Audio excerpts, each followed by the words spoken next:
இருக்கிற தலைவலில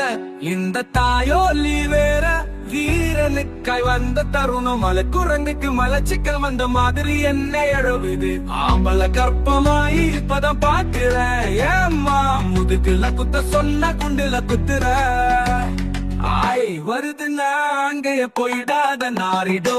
நாய் கீழ கால வச்ச மாதிரி மூஞ்ச வச்சிருக்க ஒருவே